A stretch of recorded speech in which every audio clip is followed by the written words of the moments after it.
I really am so happy to be here to share with you today some new work that I'm doing that will result in a book that's called Finding Joy in Teaching Students of Diverse Backgrounds. That's a subtitle. The title is From Surviving to Thriving. And I'll tell you a little bit about the title. Often when we think of teaching students of diverse backgrounds, and just a little note about that, when I say students of diverse backgrounds, of course I mean students of African American, Latino, Asian, Native American, and other students, but I also mean white students, because all students are of diverse backgrounds. You know, it's not just like my granddaughter was telling me the other day that she has nappy hair, and so she was saying that, you know, she found a place where they do ethnic hair. And I said, we all have ethnic hair, you know, because we're all ethnic, and we're also all diverse. So, but I do want to emphasize teaching students of backgrounds that are not in the mainstream at this point. Of course, in many schools, African American, Latino, Native American, Asian American students are the majority. And so often when people talk about teaching these students, they talk about it as a problem or at best as a challenge. And so I wanted to write this book to find teachers who thought of teaching students of diverse backgrounds as an opportunity and something that they found joy in.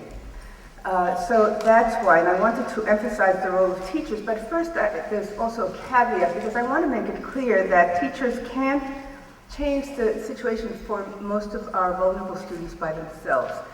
And that's what we get in the media and in the movies that come out about these charismatic teachers that change the world for students.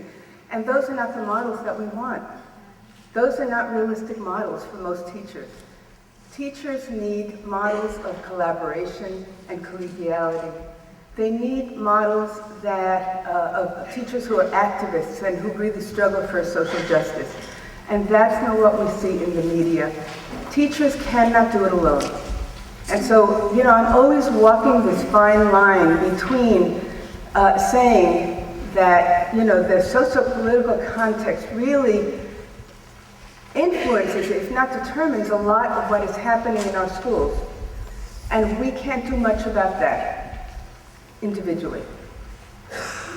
On the other hand, we just go into despair if that's what we think.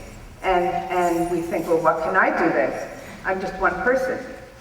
But I don't want to go on the other side that teachers can do everything, because teachers cannot do everything, at least not alone, not by themselves. And so we need to sort of fuse this hope with realism. And so I wanted to keep this caveat in mind as I talk today about this project that I'm doing, because I think it's important to keep in mind that teachers and administrators often work in climates that are hostile to vulnerable children and youth. And they include the so-called ability tracking and uninspiring pedagogy and things that lead to dead-end jobs for students in the future and so on. And so at the same time, we cannot expect to just sit around and not do anything. And that's why you're here, and that's why you're the kind of teachers that you are. So I want to just mention some of the theoretical underpinnings that have guided my work and that continue to guide my work. One is that it's really important to be involved and be engaged in inquiry, because without that, we just are by ourselves and we don't get to think. I mean, my daughter just told me the other day, my daughter who's a teacher, that she usually gets up at 5 in the morning, she's a middle school teacher, to exercise. But from now on, she's getting up 3 times, she's getting up at 5 in the morning still, but 3 mornings a week she'll exercise, and 2 mornings she's starting a journal. Because so many things happen every day that she never gets a chance to really reflect on. And that's what I mean by inquiry, reflection, whether you do it alone, whether you do it in a group, it's really important. That teachers are transformative intellectual workers, and that's a really important thing to repeat, because the way that teachers are treated nowadays, it's as if they're automatons that all that they do is give tests and administer tests. That education is most effective when based on dialogue and respect, and that without that dialogic perspective, we really can't get very far. That all sorts of differences have to be taken into account when we are teaching, and that we can't just leave them on the side burner and say, well, I treat all my students the same, I don't see differences. On the contrary, we have to see those differences and see them in positive ways and see what we can do with them, and also understand our own privilege and what we bring to the table. And that school improvement requires more than simplistic responses and strategies, what Linda alluded to, the flavor of the month kind of strategy. Because even multicultural education is not a cure-all. I always say it's a near bilingual education. Nothing is. The block period is not going to take care of all your problems. None of these things will take care of all your problems. But I think that, we need to go beyond these simplistic kinds of responses and strategies. So the questions that have guided my work in this new project that I'm doing is, what does it take for teachers to move beyond surviving to thriving? And how do these teachers engage their students? And how do they find joy in teaching students of diverse backgrounds?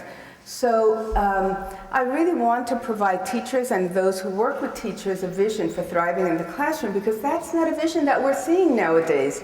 What we're seeing is teachers blamed for everything, and just being given prescriptions for fixing things. So I think we need to provide, and I've done this in several of my books, because I think it's really important to provide teachers and other readers with models of students who are successful and not just students who are failing, and with teachers who are successful, and what they mean by successful and what I mean by successful, and how they keep thriving, and how they become activists for social justice. So I've been interviewing teachers around the country. When I go to places, I ask the people who've invited me to recommend someone who is thriving, and that's all that I ask them to do. So I'm just almost at the very end. I will have about 20 teachers who I've interviewed, and so today is sort of an unveiling of some of the first things that I'm finding. The book is not written. I hope to write it, to start writing it very soon. So I've been doing these interviews, talking to them about their own personal stories, but also about the context in which they teach. Now, this is that socio-political context that I talked to you about before, that I think it's important to keep in mind, because we can't behave as if teachers worked in la-la land, as if they worked in a context-free zone. The context influences everything that you do, everything that teacher educators do, and what education is about in our society. And that includes the changing demographics, whereas, I mentioned before, over 40% of children in our public schools are now kids of color. In many school systems, that number is, 90 to almost 100%. And yet, teachers are the most hopeful data that I've seen is that teachers are about 83% white. That is, that there are now about 17% teachers of color. That's the highest that I've heard. But you see there's a real disconnect there. And I share those numbers with you not to say that white teachers can't teach kids of color, but to say that when we have a more diverse teaching staff, that enriches everybody. It enriches the students, it enriches the faculty, it enriches the conversation in the teacher's room, it enriches, what happens in schools. And it gives everybody a different model. I remember one of my colleagues once said that, he had a Cambodian young man who wanted to be a teacher, and he said he's such a great role model for the Cambodian students. And I said, he's probably a great model for the white students. That's what we need to think about, being role models for everybody, not just for, a particular segment. Our schools now are more segregated than they have been since before the Brown versus Board of Education decision, and it's not getting better. And now the most segregated students are Latino students. segregated by race, ethnicity, and social class. There's a widely touted achievement gap, which I always put in quotes, because I think that we shouldn't be calling it the achievement gap, because that always places the onus on students, and as if they alone are to blame for that achievement gap, as if, you know, they're just so lazy they're not achieving, instead of looking at all the other issues that I'll just mention briefly in a minute.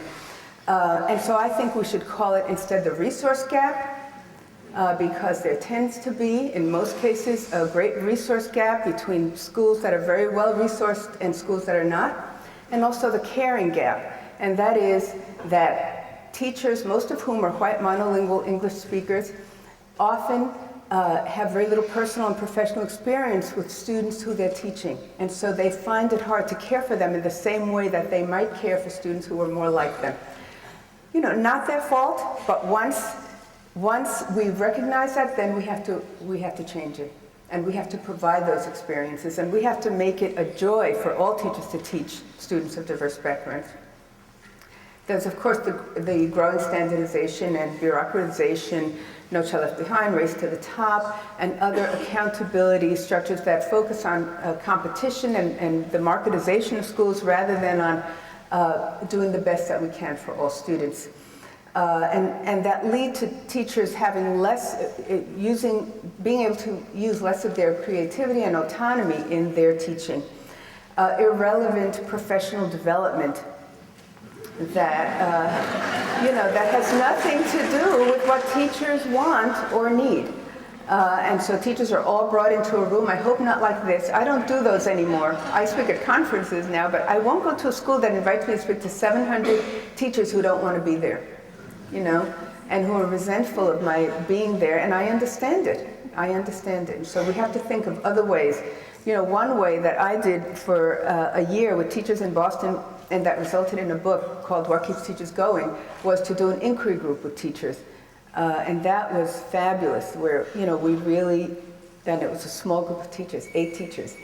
So we have to just redefine professional development. There's also a climate of terrible disrespect for teachers, and I'll give some examples of that. And of course, the structural and social inequality in schools and society. And I just want to put this up to, as you see, poverty is, I think, in the middle of a lot of these issues.